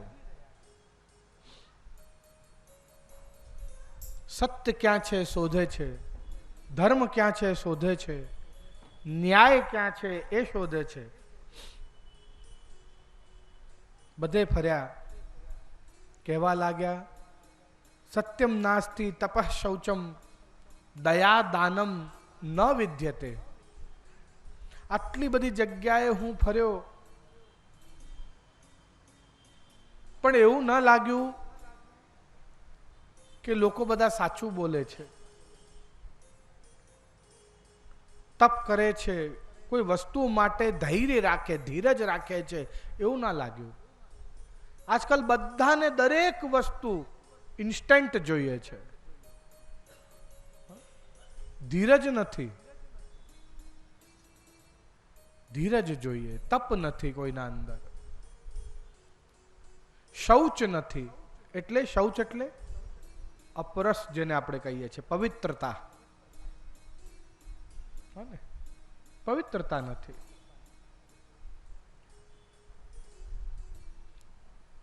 એઠું જૂઠું નું ધ્યાન છે તો અર્ધભુક્ત નું ધ્યાન નથી. અર્ધભુક્ત શેને કહેવાય? સામી ભુક્તમ સમર્પણમ એવું કહેવાય છે ને. આપણે ત્યાં વલ્લભાચાર્યજી કહે છે સામી ભુક્ત એટલે અર્ધભુક્ત. અર્ધભુક્ત શેને કહેવાય? કે જે એઠું ના હોય પણ એમાંથી થોડું કાઢેલું હોય, થોડું વાપરેલું હોય, એને અર્ધભુક્ત કહેવાય. જેવી રીતે આપનું એક જ ભંડાર છે, એમાંથી આપ પ્રભુ માટે થોડું પહેલા નવું જ્યારે બાય કરીને લાયા, અનાજ કે લોટ કે જે સમજો એ જુદું મૂક્યું, બાકીનું આપના ભંડારમાં ભર્યું. પણ એ ભંડારમાંથી ઘઉંનો લોટ પતી ગયો. હવે ઠાકોરજી વાળામાંથી આપે થોડો ઘઉંનો લોટ લીધો, એઠું નથી કર્યું, થોડો લોટ એમાંથી લીધો અને પોતાના માટે રોટલી બનાવી, ઠાકોરજીને ભોગ ધર્યા વિના આપે ખાધી. એટલે બે દોષ થયા. એક, ઠાકોરજી માટે જે કાઢેલું અનાજ હતું એને અર્ધભુક્ત કર્યું, અને બીજું ભગવાન માટે કાઢેલી વસ્તુનો ભોગ પહેલા પોતે કર્યો, ભગવાન પહેલા, એટલે નિષિદ્ધ ભાગ ભોગતા થયા. એટલે બે પ્રકારનો દોષ ઉભો થયો. ખ્યાલ આવે છે? અર્ધભુક્ત એને કહેવાય. એલચીને એક જ બરણી હોય, એમાંથી ભગવાનને મુખવાસ ધરતા હોય ને પોતાના ચા માટે એલચી કાઢતા હોય, એ બરાબર નથી. ભલે એઠું નથી પણ અર્ધભુક્ત તો ખરું જ. અને સ્વાભાવિક રૂપે જ્યારે વલ્લભકુળની પધરામણી ઘરે થાય ત્યારે એ જ બરણીમાંથી એલચી અપાય નહીં એને, કારણ કે એમાંથી તમે તમારી ચા બનાવો છો. અને ગુરુ છે એ ભગવદ રૂપ જ ગણાય, એટલે ગુરુને પણ આવી વસ્તુ, વાપરેલી વસ્તુ અપાય જ નહીં. સ્વાભાવિક છે, એને પણ કોરી જ જોઈએ, અર્ધભુક્ત ચાલે જ નહીં. એટલે આ શૌચ, અપરસ, આ બધા જે વિચારો હતા એ બધા વિચારો હવે કોઈની અંદર નથી. તપસ શૌચમ, કોઈની ઉપર કોઈને દયા નથી આવતી, કોઈ દાન આદિ નથી કરતું. દયા દાનમ ન વિદ્યતે. તો બધા શું કરે છે? તો નારદજીએ કહ્યું ઉદરે ભરીને જીવાત, કે પોતાનું પેટ ભરવા માટે જેટલું ખરાબ કરવું પડે એ બધું ખરાબ કરે છે. એમાં પછી કોઈ બીજો ભૂખ્યો રહે, બીજાના ખભે પણ પગ મૂકીને ઉપર ચડવું પડે તો હું ચડવા તૈયાર, પર સાચું કહું તો હવે તો ભૂખ કરતા વધારે ભૂખ છે લોકોને, એવું થઈ ગયું છે. जितना पेट की कैपेसिटी है ना उससे बहुत ज्यादा भूख हो गई है अब लोगों की, એવું છે. જ્યારે આવું જોયું, કૂટ ભાષણે બધું ખોટું બોલે છે, મિથ્યા બોલે છે, કપટી ભાષણ કરે છે બધા, આમ બધે ફરતા ફરતા દુઃખી થઈને જ્યારે નારદજી વ્રજમાં પહોંચ્યા ત્યારે એક બહુ સુંદર સ્ત્રી તે યમુનાજીના તટે બેસી છે.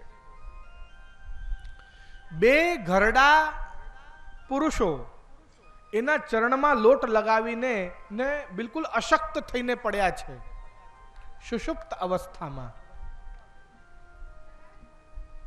ઘણી બધી સુંદર સુંદર સ્ત્રીઓ એ પેલી જે વચ્ચે બેસી એક સ્ત્રી છે એને પંખો કરે છે, એની સેવા કરે છે. પેલી જે વચ્ચે બેસી સુંદર સ્ત્રી એ નારદજીને જોઈને કહે છે, ભો ભો સાધુ ક્ષણમ તિષ્ઠ.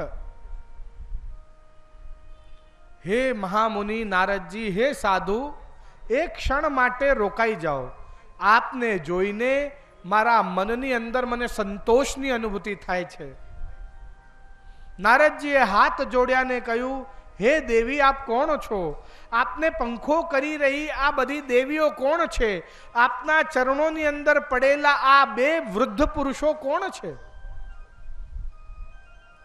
કહ્યું, હે મુનિવર નારદ, હું ભક્તિ છું. આ જે મને પંખા કરે છે આ બધી પવિત્ર નદીઓ છે આ ભારત વર્ષની. આજે અમારા ચરણોમાં જે લોટ લગાવી રહ્યા છે એ વાસ્તવમાં વૃદ્ધ નથી, એ તો મારા એ દીકરા છે, બે દીકરાઓ, જ્ઞાન અને વૈરાગ્ય. પણ જ્ઞાન અને વૈરાગ્યની કોઈ વેલ્યુ કરતો નથી, માટે એ વૃદ્ધ થઈ ગયા છે, એ ઘરડા થઈ ગયા છે, એ સુષુપ્ત થઈ ગયા છે. આપ માનો છો કમલેશભાઈ, એવું માનો છો કે બધાને ભક્તિની વેલ્યુ છે પણ જ્ઞાન વૈરાગ્યની વેલ્યુ નથી? આજે જે શ્રીનાથજીમાં આપ લાખોની ભીડ જુઓ છો, કોઈ જમાનામાં 100 માણસ જ જતું હતું. સમજો, મતલબ ગઈકાલે જે ભક્તિ હતી એના કરતા આજે ભક્તિ વધી.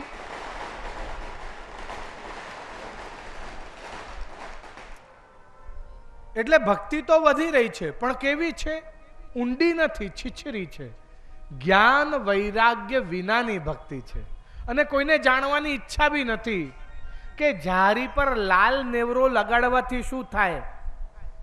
ભાઈ ઝટપટ જારી ભરીને ભગવાનની સામે પધરાવો, કારણ કે 9 વાગે નીકળી જવું પડશે, કલાકનું ડ્રાઈવ છે ઓફિસ માટે. 10 વાગે તો ઓફિસે હાજર થઈ જવું પડશે મારે. એટલે મને કોઈ પડી નથી કે મિશ્રી જ કેમ ભોગ ધરાય છે, કે મિશ્રીનો અર્થ અખંડ માધુર્ય, એવો એનો અર્થ થાય છે મિશ્રીનો, માટે ઠાકોરજીને મિશ્રી ભોગ. મને કોઈ અર્થ જાણવો નથી, મારે લાલાની સેવા કરવાની બધું આવી ગયું એની અંદર. એમ બધાને છીછરી ભક્તિ કરવી છે, ઊંડાણમાં કોઈને જવું નથી આજે. એટલે ज्ञान और वैराग्य बिना की भक्ति हो गई, और जब ऐसा होता है तब ज्ञान वैराग्य वृद्ध हो जाते हैं. નારદજીએ એમને વેદના શ્લોકો, ગીતાના શ્લોકો, એવા ઘણા બધા શ્લોકો સંભળાયા, પણ જ્ઞાન અને વૈરાગ્ય જાગૃત થયા નહીં. ત્યારે ચિંતિત થયા કે કેવી રીતે જાગશે. ત્યારે આકાશવાણી થઈને કહ્યું કે જ્ઞાન અને વૈરાગ્યને જગાડવા માટે તમારે જે કાર્ય કરવાનું છે, એક મહાયજ્ઞ કરવાનું છે, એ મહાયજ્ઞ તમને કોઈ મહામુનિઓ જણાવશે. હવે એ ચિંતિત થઈને મહામુનિઓ શોધી રહ્યા છે કે મને ક્યાં મળશે, એટલે ચિંતિત છે. અને આમ શોધતા શોધતા એ બદ્રિકાશ્રમ પહોંચ્યા. અને ત્યાં બદ્રિકાશ્રમમાં એમને સનક, સનંદન, સનાતન ને સનત કુમાર, આ 4 મહામુનિઓ મળ્યા. અને એમને નારદજીને જણાવ્યું કે પેલી આકાશવાણીએ જે તમને યજ્ઞ કરવાની વાત કરી છે ને, એ વાસ્તવમાં શ્રીમદ ભાગવત જ્ઞાન યજ્ઞ છે. અને ત્યારે બદ્રીનાથમાં સુંદર મજાનું શ્રીમદ ભાગવત પારાયણ પ્રારંભ કર્યું. આ વખતે વક્તા છે 4 ઋષિઓ, સનક આદિ ઋષિઓ, અને શ્રોતા છે નારદજી. અને સંકલ્પ કરી રહ્યા છે ભક્તિ જ્ઞાન વિરાગાનામ સ્થાપનાર્થમ પ્રયત્નતઃ, મને ભક્તિ જ્ઞાન અને વૈરાગ્યને જગાડવા માટે આ કથા કરવી છે. આત્મા છે આત્મદેવ,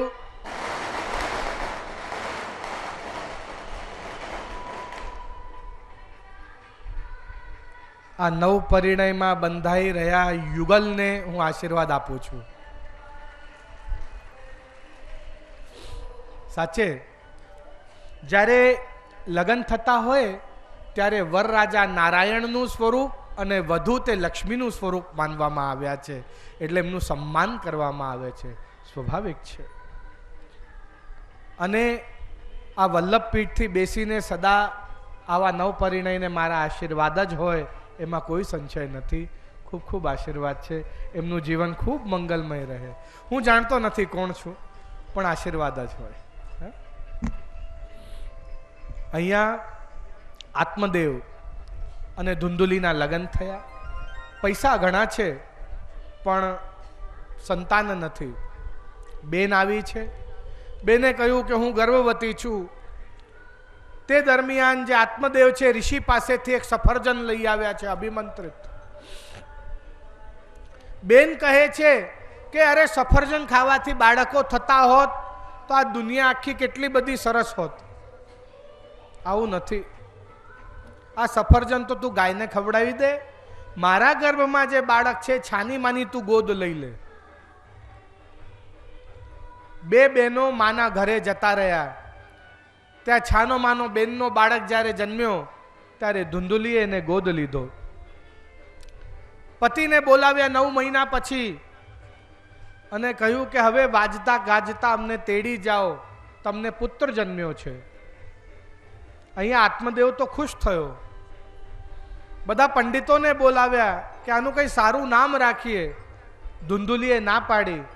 ના ભાઈ ના, આનું નામ તો એવું રાખો કે મારી નામની પરછાઈ દેખાય. આનું નામ રાખો ધુંધકારી. કોઈ ભગવાનનું નામ, કોઈ ભગવાન સંબંધિત નામ ન રાખ્યું. નામ રાખ્યું ધુંધકારી. ત્યાં પેલું જે સફરજન ગાયને ખવડાવ્યું હતું એ ગાયને બાળક થયો. આખું શરીર પુરુષનું, ખાલી કાન મોટા મોટા ગાય જેવા, એટલે એનું નામ રાખ્યું ગૌકર્ણ. ગૌકર્ણ તે ખૂબ જ ધાર્મિક અને સંસ્કારી. ધુંધકારી તે ખૂબ પાપી અને દુષ્ટ. સમય રહેતા ગૌકર્ણ તો તીર્થયાત્રા માટે નીકળી ગયા. પાછળથી ધુંધુકારી જેમ જેમ મોટો થતો ગયો એના ઉપદ્રવો વધવા લાગ્યા. માતા પિતાનું અપમાન કરે, એને મારે પીટે. વર્ષો પછી જ્યારે બધી તીર્થોની યાત્રા પૂર્ણ કરીને અને જ્યારે પાછા આવ્યા ગૌકર્ણ, ત્યારે પિતાને ઉપદેશ આપે છે કે આવા દુઃખમાં જીવીને શું અર્થ છે? તમે સંન્યાસ લો, ભગવત નામ લઈને ભગવત ધામની પ્રાપ્તિ કરો. એ ગૌના પુત્રની વાત માનીને પિતાએ સંન્યાસ ગ્રહણ કર્યું. પાછળથી માં આંધળી થઈ છે એટલે એને ઘરમાંથી બહાર કાઢ્યા છે ધુંધકારીએ. બિચારી માં ઠેર ઠેર ભટકતી એક દિવસે કૂવામાં પડીને મરી ગઈ. પિતા પણ મોક્ષની પ્રાપ્તિ થઈ છે, દેહ છૂટ્યો છે. એટલે માતા અને પિતા બંનેના અંતિમ સંસ્કાર પેલા ગૌકર્ણે કર્યા છે, ધુંધુકારીએ નહીં. એક દિવસે એક રાજાનું સ્વર્ણ ચોરી લાયા. એની સાથે વૈશ્યાઓ છે. વૈશ્યાને સ્વર્ણ જોઈએ છે પણ ધુંધુકારી જોઈતો નથી. કારણ કે ધુંધુકારીને શોધતા શોધતા રાજાના સિપાહીઓ આવશે અને મૃત્યુદંડ આપશે. એટલે આ વૈશ્યાઓએ મળીને એને ધુંધુકારીને મારી નાખ્યો અને એના જ ઘરમાં એને દાટી દીધો. ગૌકર્ણ તો કોઈ તીર્થયાત્રા કરવા ગયા હતા, ઘરમાં નહોતા.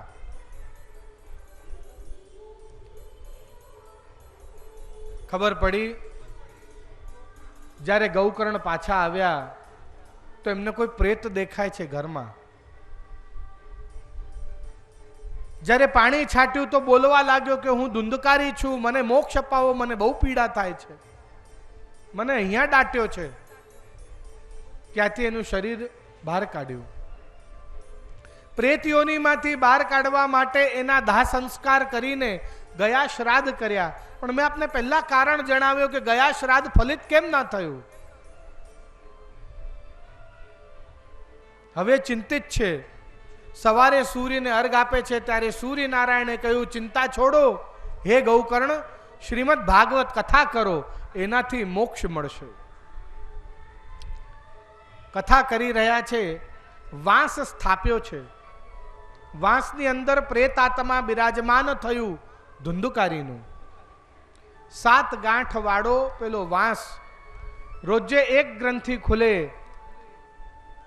આપણે પણ 7 ગ્રંથિઓમાં બંધાયેલા: ક્રામ, ક્રોધ, લોભ, મોહ, મદ, મત્સર ને અવિશ્વાસ.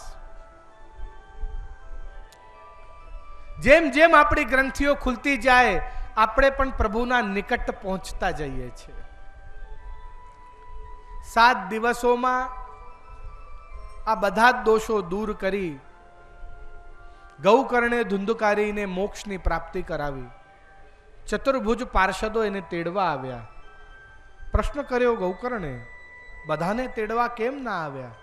કહ્યું, બધાના શ્રવણમાં ફરક છે માટે એમને ફલ ના મળ્યો. હવે તમે શ્રાવણ માસમાં ફરી કથા કરો ત્યારે આખા ગામને મોક્ષ મળશે.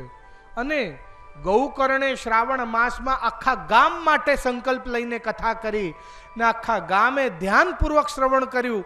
આપ માનશો નહીં, ત્યાં બેસેલા પ્રત્યેક જણ માટે પાર્ષદ અને વિમાન આવ્યો વૈકુંઠથી અને બધાને તેડીને લઈ ગયો છે વૈકુંઠમાં, એવું વર્ણન મળે છે.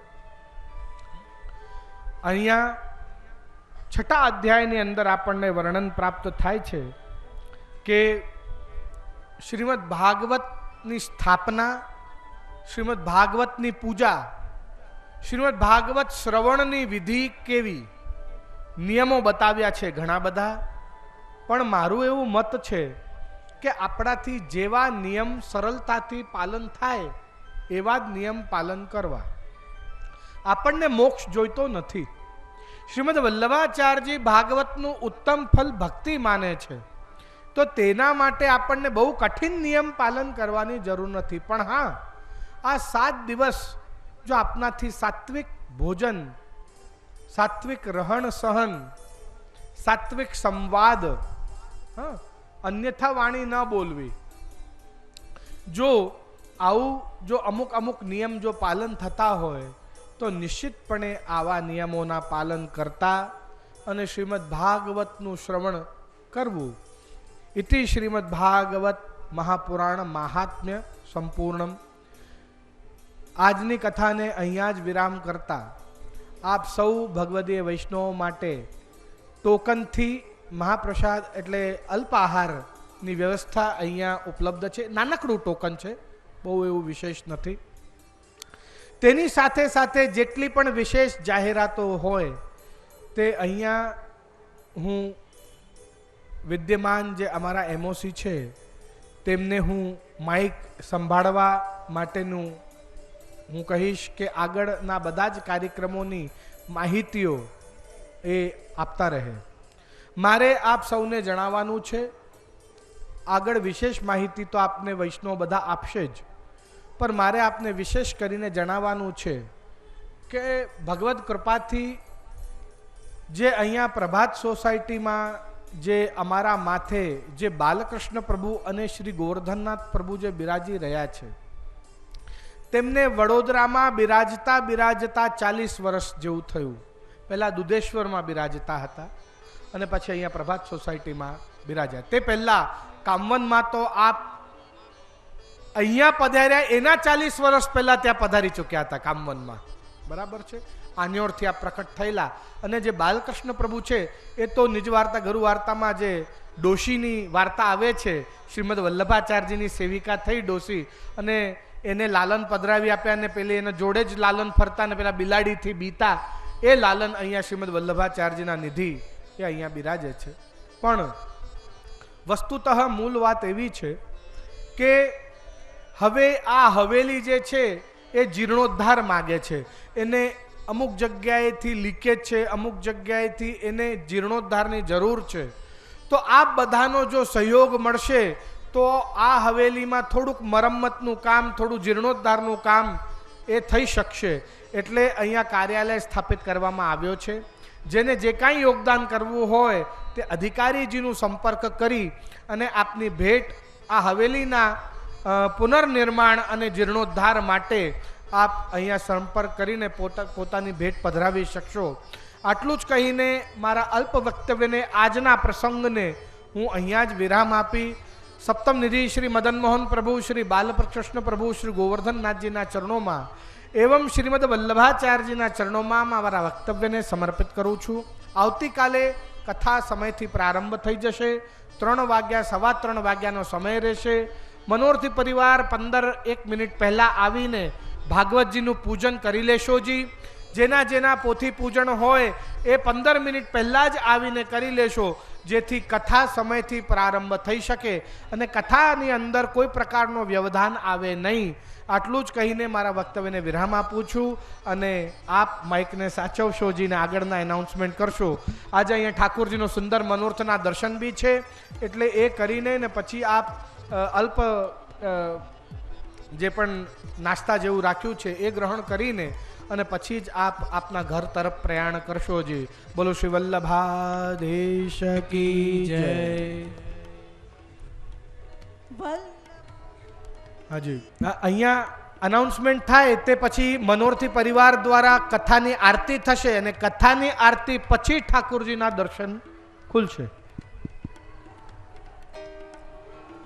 આપ સૌને જણાવતા આનંદ થાય છે કે કથાના સમયગાળા દરમિયાન 14/12 થી 20/12 સુધી અલ્પાહારની સુંદર વ્યવસ્થા અને એના માટે જે ટોકનની વ્યવસ્થા કરવામાં આવી છે એ મેળવી લેવો.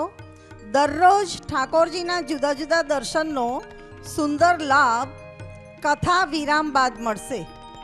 જે કોઈ વૈષ્ણવોએ ઠાકોરજીના જુદા જુદા મનોરથના લાભ માટે કાર્યાલયમાં જ સંપર્ક કરવાનો રહેશે. જે કોઈ વૈષ્ણવને બ્રહ્મસંબંધ લેવાની ઈચ્છા હોય એ કાર્યાલયમાં સંપર્ક કરવા નમ્ર નિવેદન છે.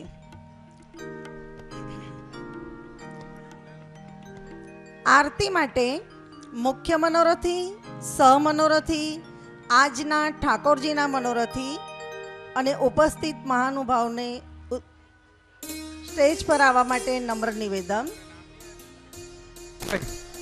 મિતેશભાઈ,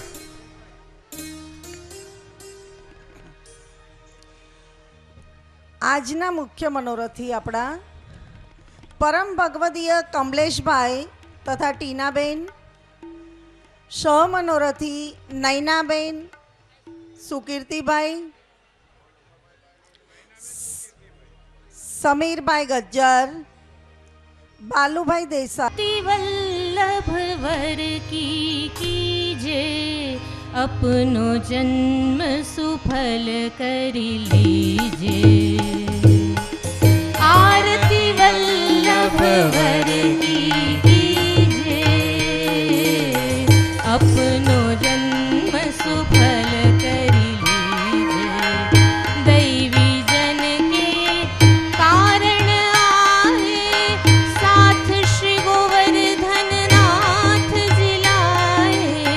निज जन के सब दोष मिटाए सबको ब्रह्म संबंध कराए. आरती वल्लभ वर की कीजे अपनो जन्म सुफल कर लीजे. सेवा रीत प्रीत शिखलाई पुष्टि मार्ग की ज्योत जलाए. अब तो इतनी करुणा कीजे वल्लभ अपनी शरण में लीजे. अब तो इतनी करुणा कीजे वल्लभ अपनी शरण में लीजे. आरती वल्लभ वर की कीजे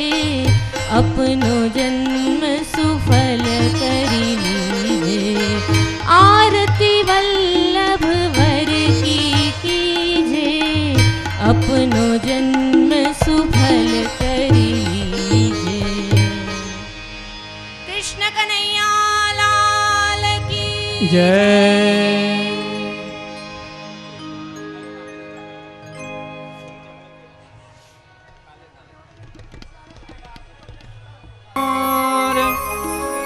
એક ચશ્મા મળ્યા છે, જેના પણ હોય એ કાઉન્ટર પર આવીને લઈ જાય.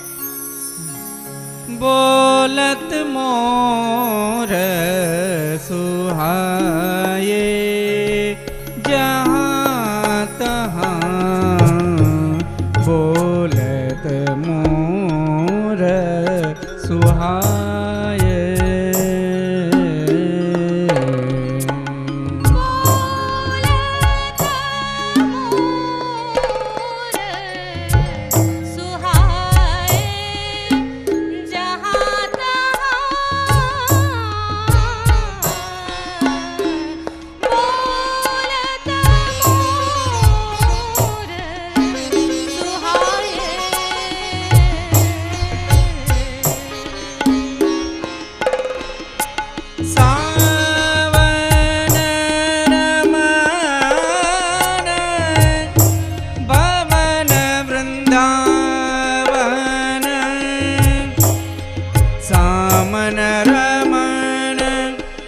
ભવન વૃંદાવન ઘોર ઘોર ઘન છાયે જહાં તહાં બોલત મોર સુહાય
સંગ સખાલીએ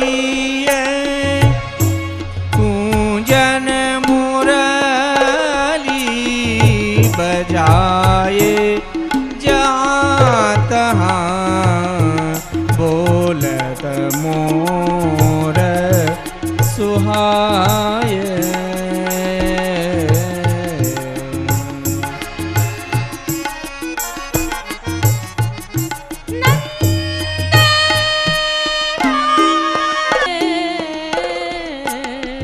બોલત મોર સુહાયે જહાં તહાં બોલત મોર સુહાયે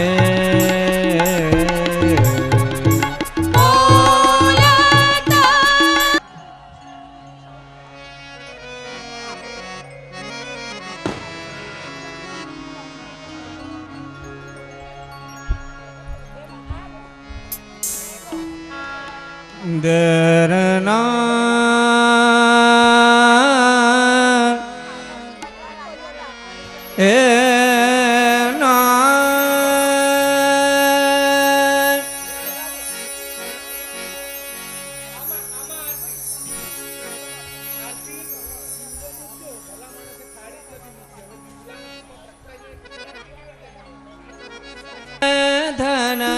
પર મોર બોલત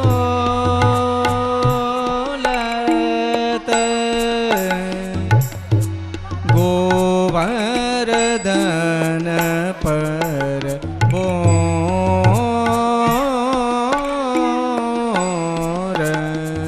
નવ વૃષભા રસપાન હાલ હાલ છે